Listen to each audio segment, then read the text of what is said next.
दोस्तों इंसान जितना भी कमा लवे एक दिन उस जाना मिट्टी जरूर होता है। पहले छोटा जा ऐड सुन लो।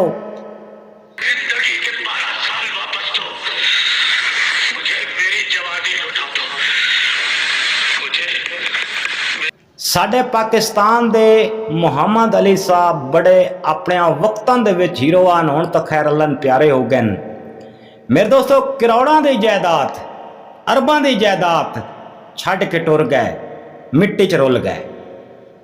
मेरे दोस्तों एक लाहौर शहर दे विच फरदौस मार्केट आउंदी है, उहदे नाल इन्हां दा घर है, उहदे नाल शायद हुण है या नहीं, लेकिन उस टाइम आई जरूर। जहरी गल है जदों इंसान खुद न रवे तो उन्होंने की पता है मेरा घर है या नहीं। क्लिप जरा देख लो। ਉਹਦੇ ਸਿਵਾ ਇਸ ਦੁਨੀਆ 'ਚ ਮੇਰਾ ਕੋਈ ਸਹਾਰਾ ਨਹੀਂ। ਮੈਂ ਤੁਹਾਡੇ ਅੱਗੇ ਹੱਥ ਬੰਨ੍ਹ ਕੇ ਅਰਜ਼ ਕਰਨੀ ਆ, ਮੇਰੇ ਪੁੱਤਰ ਦੀ ਜ਼ਿੰਦਗੀ ਬਖਸ਼ ਦਿਓ।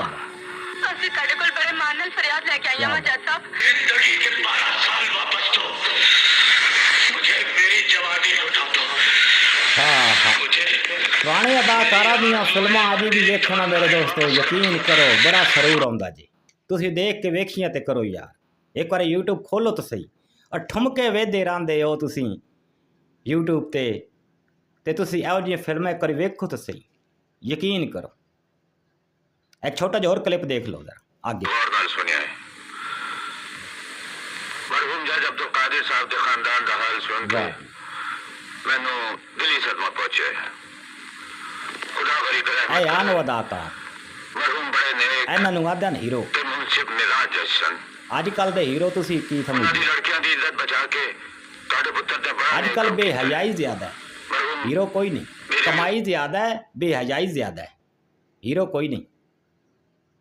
तो मेरे दोस्तों ये ओ मुहम्मद अली साहब इन बड़ियां फिल्मां दे विच इन्हां काम कीता। मेरे दोस्तों पंजाबी फिल्मां दे विच, उर्दू फिल्मां दे विच बड़ा, जिस तरह हाजी सुल्तान राय दे एक नां आई, इन्हां दा भी मेरे दोस्तों इसी तरह एक नां आई। मुहम्मद अली साहब दियां बड़ियां फिल्मां अच्छी होंदियां, जवानी दियां भी, और जिवें जिवें बुढ़ेपा आंदा गया वो भी फिल्मां इन्हां दियां बड़ियां अच्छियां सन। लेकिन अल्लाह प्यारे हो गए, इन्हां दा घर है नाल जनाब कब्रस्तान है मेरे दोस्तों। इत्थे फरदौस मार्केट उन्हां दे घर दे नाल ही कब्रस्तान है जिथे मेरे दोस्तों उन्होंने दफनाया गया है। वहीद मुराद साहब भी उत्थे दफन हैं मेरे दोस्तों, और जिहड़े मुहम्मद अली साहब हैं ये भी उत्थे दफन हैं मेरे दोस्तों, उसी कब्रिस्तान दे विच। गल सिर्फ करन दा मतलब ये है मेरे दोस्तों, या वीडियो बनाने का मतलब ये होंदा है कि पुराने जिहड़े अदाकार होंदे न उन्होंने यार तुसीं क्यों भुल्ले जांदे हो? मैंने दसो क्यों उन्होंने भुल्ले जांदे हो? उन्होंने याद रखिया करो। वो जिहड़ियां फिल्मां बनाते आन मेरे दोस्तों, अजकल दी इस तरह फिल्म किसी को नहीं बनती। अजकल मेरे दोस्तों बेहयाई आ गई। उन्हां फिल्मां दे विच मेरे दोस्तों समझदारी होंदी आई और मत्ती दियां गल्लां होंदियां, वड्डे दे विच मेरे दोस्तों वड्डे निक्के दी तमीज़ होंदी आई। उन्हां फिल्मां दे विच वो एक स्टोरी ते फिल्म बनदी आई, एक कहानी बनदी आई। अजकल जिहड़ियां फिल्मां ना मेरे दोस्तों उन्हां विच स्टोरी कोई नहीं, उन्हां विच सिर्फ तुसीं ठुमके वेख सकदे हो, बस ठुमका कित्थे लगे बस। गल मैं गलत नहीं कीती हैगी, उहदे तुसीं ठुमके वेख सकदे हो।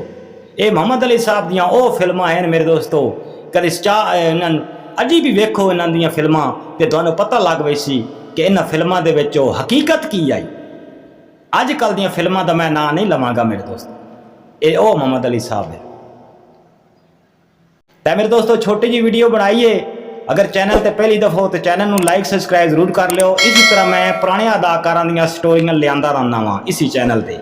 अल्लाह सोने दे हवाले, अपना ढेर सारा ख्याल रखा है, दुआओं में याद रखा है। अगर कोई गलती गुस्ताखी हुई तो दिल से माफ़ कर दे। अल्लाह हाफिज़।